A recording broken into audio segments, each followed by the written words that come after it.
Afternoon, everyone. So good afternoon, everyone. I'm Laurel, and that's Brett. So welcome to our Facebook Live on the Handyman Hour. So first of all, I would like to thank Luke Edge of Advanced Edge IT Solutions. He helps with the technical issues, so we're all getting used to using platforms that we haven't used before. So if you do need any help, you'll find Luke in the directory. So very strange times for all of us. We're at home, and for a lot of people, and men, I make apologies for this, but you get to do DIY because there's always bits and pieces to do around the house. And Brett has very kindly offered to answer any of your questions, any DIY questions at all. So tiling, electrics, bit of plumbing, wallpapering, any DIY jobs that you're struggling with at the moment. If you do ask a question, the way that this platform works, because it's a third-party platform, please type your name when you ask a question, because if you don't, all we can see is a Facebook user. As we can now, someone's saying hi, but I don't know who you are, so please do type your name. So first of all, Brett, I want to thank you big time for fixing my insect screen. You're very welcome. The other day, actually, and I'm in social isolation, can't have anyone in the house, and I'm allergic to wasps. So of course, what happens on the doorstep deliveries when my shopping's delivered, the insect screen falls off. It's never fallen off before, but then it falls off. So I can't safely bring my shopping in, and nobody can help. So I rang Brett in a bit of a panic, and he came round on Saturday morning and fixed it, because you can fix it from the outside. It's across the front door. Brett, I brought the shopping in the next day. I think it was just fantastic. It's actually working better than it did before. So thank you very much for that. Because it's actually attached now. It's actually attached, and it's fixed correctly, rather than I think it was stuck on with some double-sided sticky tape. And the thing is, it's very difficult in this country to get proper fitted insect screens. You actually have to buy the steel that protects you, and then the frame. If you're in America, it's really easy, but it's very hard. I've never actually seen anything like that before. No, well, yeah, I've got a good supplier if you ever need to fit anything. So, and I'm going to kick off with my question, Okay. which is, I will come to the comments in just a second. I do have air conditioning. I'm really sorry if this is a dumb question, but it goes with the territory, because I do hair and makeup, not DIY, and cooking. And I have a aircon remote control. It opens and closes like that. That's the back of it. That's a very, hang on, it's very difficult using a mirror when you're videoing. This is the very small screw. I cannot work out how to change the batteries. There is no compartment apart from if I unscrew it with some kind of miniature screwdriver, which I'm not even sure I've got. So this might be your next job. Yeah, that is there. It's that little screw. If you undo that little screw and then just prise off the little plastic cover, you'll get to the batteries. Okay. I don't want to embarrass you. No, don't say any more, please. We did agree you wouldn't tease me. Right, Nick, I don't know which Nick that is, but it says, it may be a silly question, but can you explain how to change a fuse in a plug? Yeah, I mean, look, it's straightforward enough if you know what you're doing. Normally there's two types of plugs. You've either got one where the fuse is inside it, and it would mean you look at the fuse, or you look at the plug, sorry, from the bottom side. There's, I think, 3 screws normally, 2 small ones and a large one. If you undo the large one, take the cover off the top, you'll then have a fuse that you'll be able to prise out inside that. Some plugs actually you don't need to open them. They have just a little compartment, an external compartment that, again, you can just put a screwdriver or something in, just flip the compartment out, replace the fuse and put it back in. I mean, it's only silly if you don't know what you're doing, but it's reasonably straightforward. Okay. Anyone that asks a question, if you need to come back after Brett's answer, just come back, but please tell us your name. Hello, Compass Residential, Mark Newton. Nice to see you here. Someone saying hi to me. Don't know who that is, but hi. Yes. Thank you, Luke. guys and gals, to allow Luke and Brett to see that you've commented, you will need to click this link there and which will allow StreamYard to view your profile name. Our next question for you, Brett, is how do you refix floor beading that was removed? Again, right, well, floor beading normally is attached using headless pins. Sometimes it's glued, but more often than not, it's just pinned in. So I would recommend, well, I definitely recommend not gluing it, because then it's not really, removable again. So you just get some headless pins, you put it in place, and just with a small hammer, just very carefully tap the nail in. So headless pins, or somewhere from like B&Q or somewhere? Yeah, you can get headless pins from B&Q or any of the hardware stores. Okay. Shula, hello Shula. So we have double glazed windows and there is water in between the panes. Does this mean we have a leak somewhere? Is that condensation? Yeah, I mean, look, genuinely, I'm not sure why it happens. I'm not an expert on it, but normally when you have moisture in between the double glazed panels, somehow condensation has got into the double glazed unit. I can only assume that there is a small defect somewhere. You have to replace the whole pane. I mean, they're not repairable, but it's quite, I mean, if you know what you're doing, it's quite straightforward to actually remove a double glazed panel from a window frame, get a new one ordered and replaced. I mean, it's something that I can assist you with when we're not on lockdown, or if you want to private message me, I can put you in contact with glazers and explain to you the process of how to remove it. Thank you, Brett. So blown seals. I don't know what that means. Do you know what blown seal is, Brett? I have no idea. Mark Newton, can you explain a bit more what your question? Elaborate a little bit. Elaborate, yes. So here we have Shula's replied about the water between the panes. It's massive. Okay, so then it's probably not something that he would want to do himself. The best way would be just to contact a glazing company that specializes with double glazed panels. They'll come around, they'll measure up, and then they'll refit and remove the old panel. I think Nick is saying seals around the glass. I think that's relating to Shula's question. Okay, it may be, but even the double glazed units have a seal around them, so it may well be that after the older windows, one of the seals becomes defective, which causes the condensation. So I'm not an expert on why the condensation forms, but as I say, usually when you get that moisture within a double glazed unit, it means that it's become defective somewhere. Yeah, so Mark, yeah, Brett's saying the same thing. And obviously you've got the change in temperature. I mean, obviously condensation is caused because the temperature outside is cold, the temperature inside is warmer, and the heat and the heat and the cold actually, react against each other, causing the condensation. So it's no different to like when you get the wet condensation on a single glazed, old panel, old window.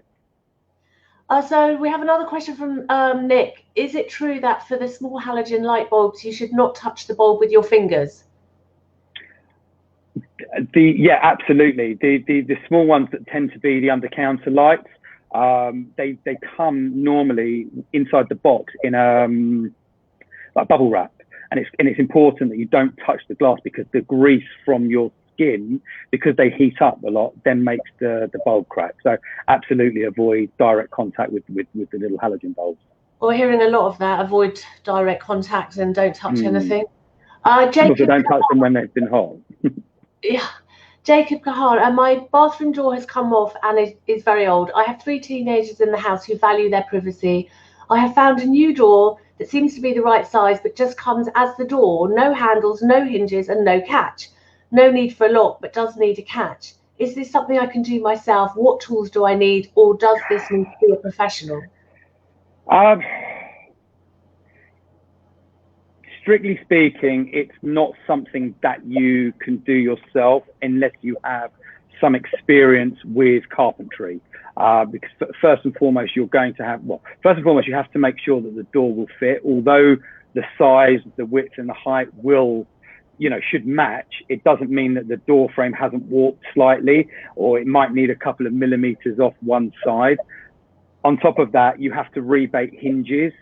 So if you have experience with using chisels and carpentry tools, then it's something you could probably have a go with, but it is specialist.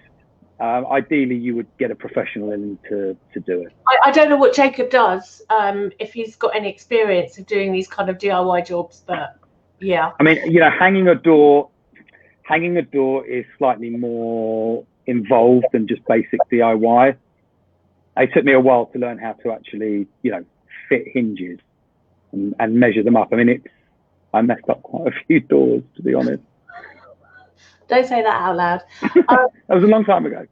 So somebody, I don't know who this is, who says, hi, how do I join up? Not sure if you mean join in here, just type a question if you have one, or if you mean joining our directory. If so, go to www.laurelleafnetworking.com, or send me a message on Facebook if it's something else. Jacob, I want to paint my door. It's a wooden door with wooden surround. Do I need any special paint? Loving this DIY stuff. So firstly, I'd ask, is the door an internal door or an external door? Right, let's wait. Because it will make a difference what paint you use. As I said, an internal door, technically, you need exterior grade paint for an external door. Oh, go on. No, so we have another question from Sarah Wolf. When I take a shower, the water doesn't seem to flow away quickly. How do I unblock it? Okay, well, this is quite a common issue because it's, you know, with showering, especially if you have long hair like me, it goes down the plug hole, it gets stuck. Yeah. Firstly, is you want to try and prise out the plug hole. There's normally in a shower, there's an internal part to the waste that will pull out most of the hair. Thereafter, really, the only suitable way is to use a drain cleaner. The problem is that most of the drain cleaners you can buy off the shelf are very DIY, and they don't always burn through all the muck that gets attached to the hair. But you can always try it as a temporary basis, and then again, when we're allowed out, you know, more than welcome to come round and use something like you got One Shot, which is pretty strong acid, but you know, it's only available to be purchased by bona fide tradesmen. Well, Jacob's actually saying now, when can you be free to come and fit a door? Big house, so can keep social distancing. And then he says, I mean my front door. He wants to paint the front door inside and out. Okay, so just in response to the first question, unfortunately, you know, in line with government guidelines, we made a conscious and a moral decision to shut down. So we're not working at this stage. So albeit it's a big house, unfortunately, we wouldn't be able to come and help you at the moment. But I say, more than welcome to come and deal with it for you once we're officially allowed out. In terms of the paint with the front door, look, there are different systems that you can get. I mean, we always generally tend to use Johnston's trade because we personally find it works really well. And if it says timber has never been painted, so yeah, I mean, look, you want to definitely apply one good coat primer first of all, and then, you know, 1 to 2 coats of undercoat. I mean, as I say, the Johnston Trade oil-based undercoat, it's a really, really good product. And then again, depending on what colour you want, you would use a minimum of 2 coats as a top coat. I wouldn't personally use gloss; it's very bright. Satin, and if you use an oil-based paint, satin wood as a finish is perfectly good enough. You don't need to sand down between. Well, I wouldn't personally sand down between the coats because you're using oil-based paint, it will break down the actual skin that's protected. You know, I mean, some people will disagree, but you know, people have their own sort of personal ways of doing it. Okay, Jacob, I hope that's answered your questions, but if you've got any more, ask. So, okay, we've got a little gap in questions now, Brett. So, okay. What would you like to talk about? Well, you had some points that you were going to discuss. I mean, like what was one of them was the electrics, I know. Well, yeah, someone actually. I mean, I was with a client earlier today, just going online, trying to work out a problem. It's a problem that people have quite a lot. Their fuse board trips out. A lot of the new fuse boards trip very quickly because obviously they detect any issue or breakage in the earthing. A lot of the time, the reason why fuse boards trip is because an appliance is either overloaded or faulty, and every time I try to flip, find out which appliance it is that's the one.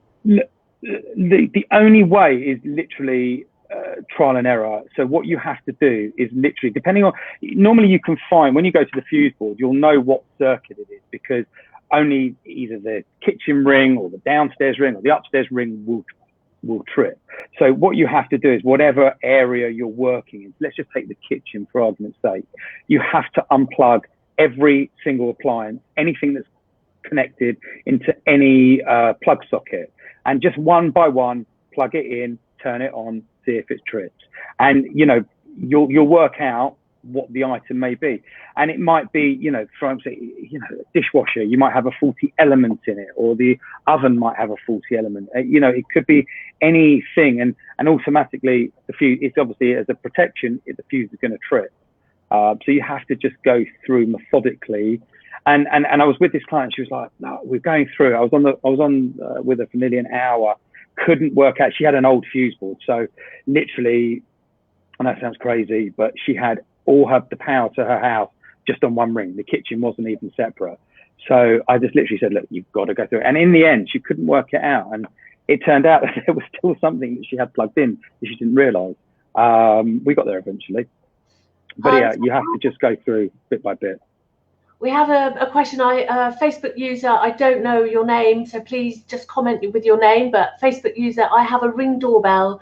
My existing doorbell is hardwired. Would I need an electrician to fit, or can I do this myself? So with the Ring doorbells, it really depends on what the existing doorbell is.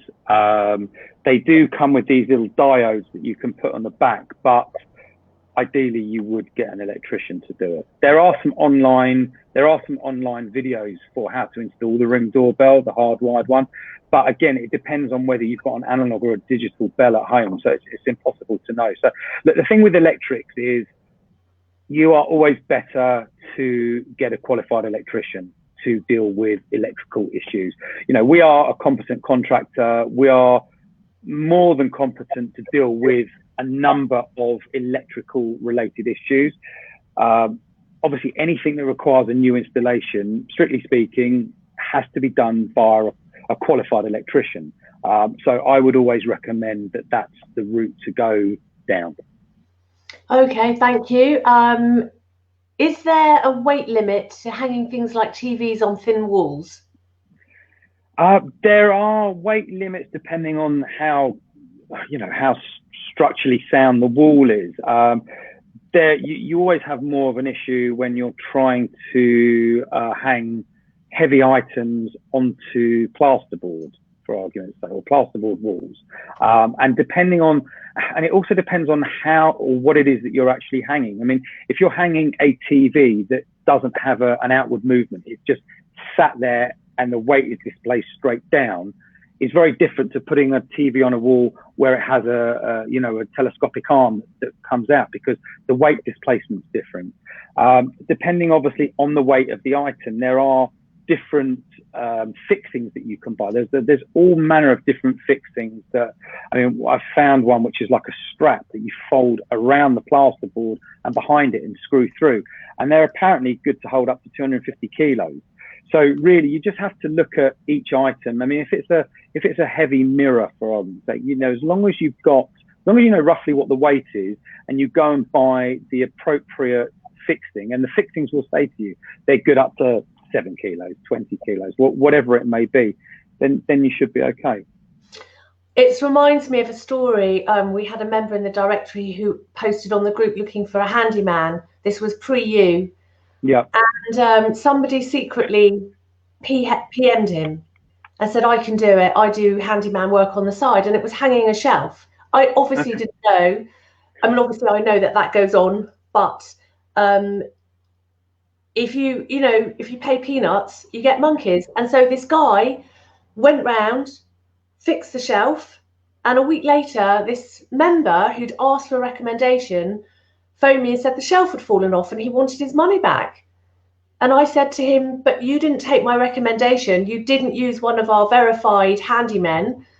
You answered, somebody that said they'd do it on the cheap, and it's on you. There was nothing I could do about it. So it's very important people do their due diligence and use, trusted traders, not, The other problem you've got, I mean, things like shelves are actually, they're one of the sort of banes of my life, because people buy floating shelves and different kinds of shelves, and, they want to put them up. And, I'm being like, yeah, it's not a problem. And I go round and I'm not confident that I can secure it suitably on the long term. I mean, the last thing I want to do is put a shelf up and get a phone call a week later, oh, it's fallen down.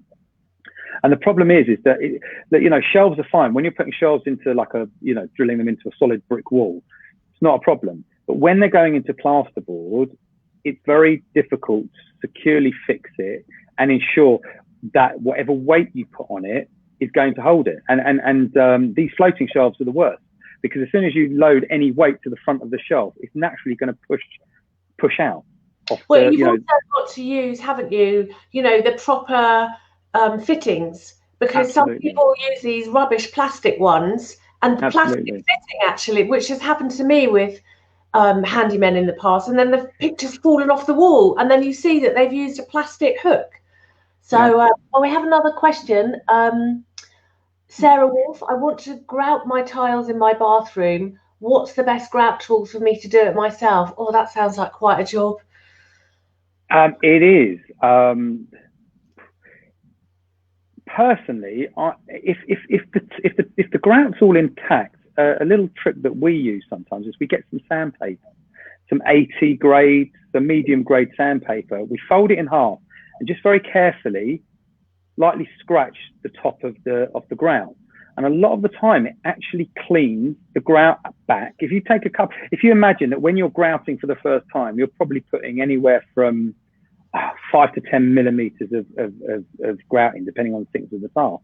So if you scrape half a mil of the top of the grout off of the surface, it comes up pretty clean again, and then you just seal it with a grout sealant afterwards, and it's perfect. There's so many people that have called me around because they've tried to pull out all the grout.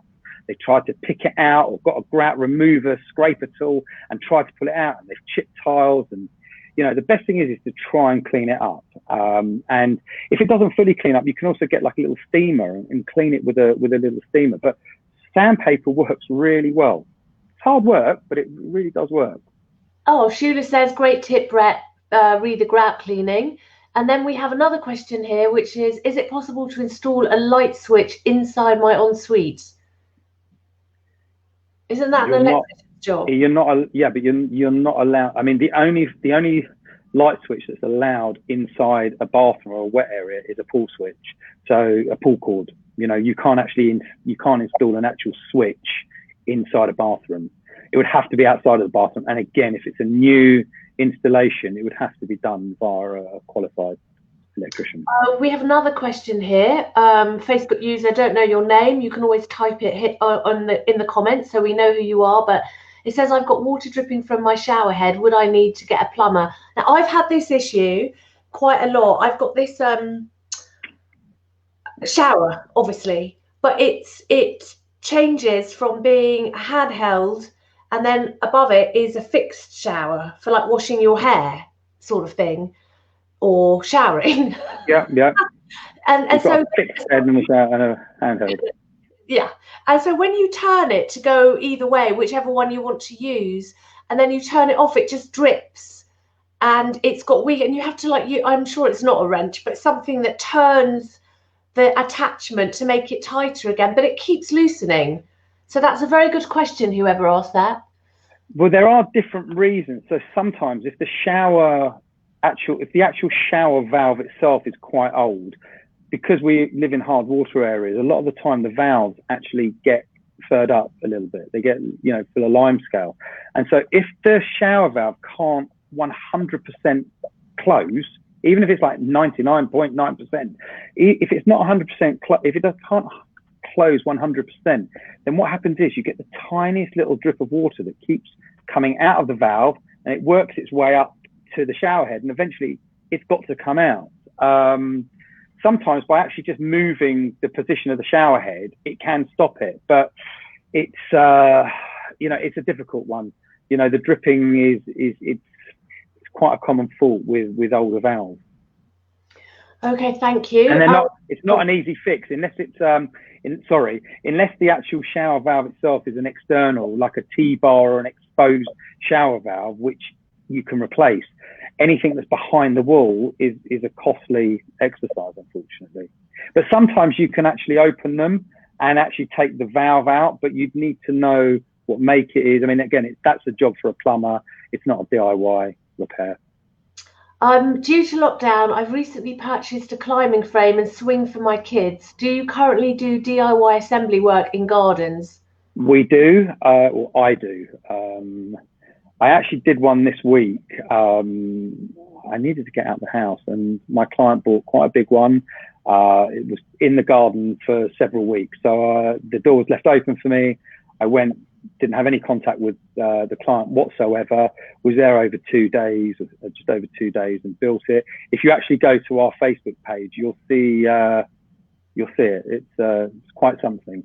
It was actually, the instructions actually said it was a 2-man build for between 14 and 18 hours. Somehow I managed to do it myself in 13. I used my head quite a lot to hold things as I was putting them together. It was quite interesting. But yes, it's something that I would consider. If you want to PM me after this, I'd be happy to discuss that with you. You can also find Brett in the directory. So just go to the search bar, type in Brett, and he will pop up. I have a push click plug in my bathroom, but it no longer clicks up, and I have to wait for the water to drain through. Do I need a brand new sink? No, you don't need a brand new sink. What you need is a brand new pop-up waste. Again, it's quite a common problem to occur because the actual spring-loaded section of the tap, sorry, not the tap, of the plug, it just gets completely, lime scaled and just becomes defective. They're not. In fairness, it's not an impossible thing to replace yourself with a little bit of knowledge. Is that something you could do online with them? I've actually talked someone through how to replace it. I mean, look, it requires certain tools. So whilst it's not a difficult thing to replace with some guidance, you've got to have the correct tools to do it. But yeah, I mean, it's a new pop-up plug is about 15, 16 pounds to buy. You need, as I say, you need some wrenches and a few bits, a few other tools. But it's definitely something that you could do if you wanted guiding through it. But you definitely don't need a new sink. Thank you, Brett. Good to know. I'll check your Facebook page out and pictures. Okay, so we don't have any more questions at the moment, but that's been a solid half hour. yeah, we've done well. I actually, one of your members actually, another thing we had to do over the last couple of weeks. I mean, look, what we decided basically when we were sort of on lockdown, I knew that there were going to be people that needed things done that were, almost, let's call them not emergencies, but they were essential work that needed doing. But obviously you don't want someone in your house. So I came up with the idea of this virtual assistant, which would be me guiding the client via a video format, a bit Facebook or not Facebook, FaceTime or Skype or Zoom or one of these types, and actually guide people through. And it's worked really well. I mean, it's been a free of charge service. I haven't charged for my time. It's just been my pleasure really to help people. But one client who's, I mean, husband, she had said that her husband wasn't very proficient when it comes to DIY. With some guidance, he actually managed to uninstall, remove a dishwasher, an integrated dishwasher, and replaced it. with the my front God. panel and everything. Yeah, we talked it through. Took a couple of sessions, and yeah, he did fantastically well. I think he did it within an hour in the end in total. So it's not impossible to, you know, if you can listen and understand, and you know, it's not impossible to do a lot of things. People are scared when it comes to DIY because they think, oh, well, I've got to use tools, or you know, I've got to have, you know, I need knowledge. You know, the thing is as well, it's with the modern age of YouTube and social media and stuff, it's quite easy to find out information. I mean, on the odd occasion that I'm not sure quite what to do with a specific repair or something that I'm not familiar with, no, I YouTube it or Google it, and you know, I watch a couple of videos, make sure I'm fully understanding what's going on, and then make the repair. So you know, most things are repairable even without any experience. Obviously, this is exactly what I'm going to be doing after the Facebook Live, is going online and Googling dyeing your own hair. Okay. Can you let me know how that works? I want to change the colour of mine. I'm not going to find out how it goes because you're going to see me on camera again. So if it's pink, it's pink. I'm not sure. What colour do you think I should go? I don't know. You could try like blondes. Yeah, I could do blonde. I could do blonde. I had another client, funny enough, when was it? On Monday. So they decided they were going to, or they had decided to start repainting a bedroom, which in itself is not an impossible or difficult thing to do, but they made quite a mess because there are processes and steps that need to be taken when you're doing basic decorating. And you know, we had quite a lengthy conversation, and I explained certain processes of how you have to go. You know, even the simple thing of, like, you know, if you're not an expert, it's just, you know, taping up the edges or the lip of around the skirting boards before you paint, so that you don't get all the splashes. And they were like, oh, well, I didn't really think about that. I thought I'd just scrape it off afterwards. I was like, well, you know, the 15 minutes it's going to take you to get some masking tape and just, you know, spread it around the lip of the skirting, you know, it's going to spend you hours of kneeling down and scrubbing the paint off. And, you know, just with a little bit of guidance of how to actually use the roller, and, you know, it was just really, and in the end, they actually did a really good job. Probably took myself out of a job from when we were off lockdown, but, you know, they did well. They did well. It was all one colour, so it was a bit easier. They didn't have to cut in the corners or the ceiling edges or anything like that. So Laurel can't wait to see it. Oh, what my do-it-yourself hair dye. I don't know who that is because we just can see Facebook user, but would you recommend a certain brand or type of? Is this the same person? I'm thinking of repainting my house. How many layers of paint would you recommend? I'm thinking, would you paint to decorate a bedroom? Okay, so I'm not sure if this is the same person. The person asking the questions about paint? Okay. So, okay. Well, look, firstly, to bear in mind, wall paint is water-based. So it is going to wipe off. You know, if you add water or a damp cloth to a water-based product, you're going to wipe it off. The standard contract emulsion is very, very thin. You have vinyl matte emulsion, which has a certain level of vinyl in it, which makes it slightly wipeable. There are also then durable / diamond matte paints, which make them scrubbable, where the paints won't come off, but they're very expensive. And, you know, you have to be quite proficient with decorating to use the products. But, you know, if you're repainting your house, a good quality trade vinyl matte emulsion is more than adequate. I say we use Johnston's because we just work really, you know, we just find we can work really well with it. It's a good consistency. But depending on what colors you're doing, if you're not changing the colors too much, then normally, you know, two good coats of a vinyl matte emulsion is more than ample. How long do you wait in between coats? So look, with vinyl matte, you could recoat you could do multiple coats in a day, because water-based paints generally tend to dry quite quickly.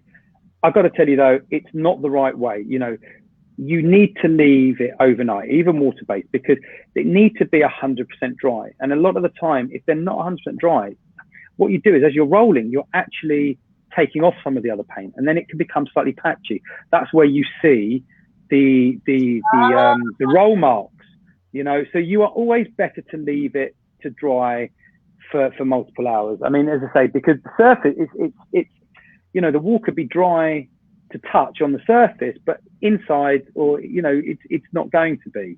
So we only ever. There's no shortcuts. Well, no. Look, you know, if you can get away with it. You know, with white it's easier, but definitely with colours. I mean, we only ever do one coat a day, and that way it has time to dry. It has time for the body to take shape, and then we repaint. You know, the thing is, any quick fix is never the right way. Yeah.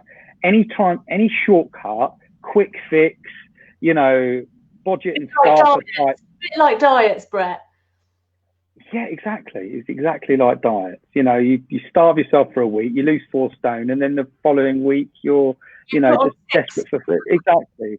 You know, there's no point, you know, and especially with the line of work we do, you know, we'd rather take our time, do it properly, even if that means an extra day or 2 days work in total, because then we don't have the comeback. The one thing I will say is that if you're using the designer paints, so if you're using the Farrow and Balls and the Little Greens and all these sort of bespoke designer paints, they recommend 3, 4+ coats, because paint's very thin and they rely on sales by having thin paint and saying, well, you know, it builds up the color by adding layers. So that's the, you know, when you're using these designer paints, that's the only time where you're going to have to probably do 3 or 4 coats. But I mean, we, for example, any of the designer color paints that you can get, we can have color matched through our paint supplier, our local paint supplier, and he can color match to sort of 97, 98%, you know, match. Somebody's saying here, my current paint actually wipes off with water, which makes no sense to me. Well, that's what I was explaining earlier. You know, it's a water-based product. If you add water to it, it is going to wipe off. And that's why these contract mats, they're to be honest, the contract mats and these, you know, the cheap paints, they're good as what we call a mist coat on for new plaster paint. They're very, very weak paint. If you use, as I say, a vinyl mat, a good quality vinyl mat, it won't wipe off as easily. But it's like with anything, you know, what you said earlier. If you pay peanuts, you get monkeys. You know, you can go and get a 10-litre tub of white contract emulsion for £10, and then you can go and buy Dulux's or Johnston's. It's £38 to £40 for the same size tub. Well, the reason is because the quality really is different. I mean, it is night and day. So, you know, you think to yourself, oh, well, I'll get the cheap stuff because I'm saving £30, but actually the £30 extra that you're spending, you know, you're going to have. Well, what's cheap ends up expensive, because then you have to buy the right one afterwards. Well, it does, but you're going to have to keep going over it, and it's never going to give you the same coverage either. Okay, so Brett, it's been really, really helpful. We've had loads of questions. We have do it again. Oh, we've got one more question. I have a crack on one wall in my conservatory. Can I just use a filler, or do I need to get a pro in? Look, with things like with cracks that you get on a wall in plaster, it's always worth having a go. I mean, you can get lightweight, fine surface fillers, you know, have a go, because you're never going to really. You can't do too much damage. You can't. And the worst way is if you don't, then it can be made good afterwards. But something like a crack, I would definitely have a go at it. You just score, you know, take a Stanley knife or a flathead screwdriver and just score it down, just to make the actual crack a little bit deeper, because you've got to be able to get the filler sufficiently in it. And then you just get a filling knife, nice flexible filling knife, apply. If it's only a small crack, I use a fine surface filler, which it's very lightweight, it dries very quickly, it needs minimal sanding.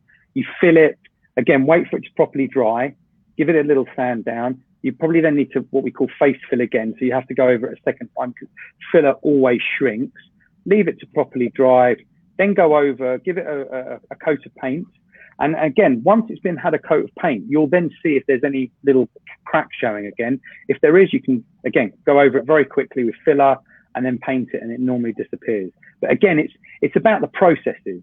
You can't just fill it, paint it, and expect it just to disappear, you know, because things dry, and when they dry, they shrink. So there are multiple steps. You have to go over it and over it to get a decent finish. Okay.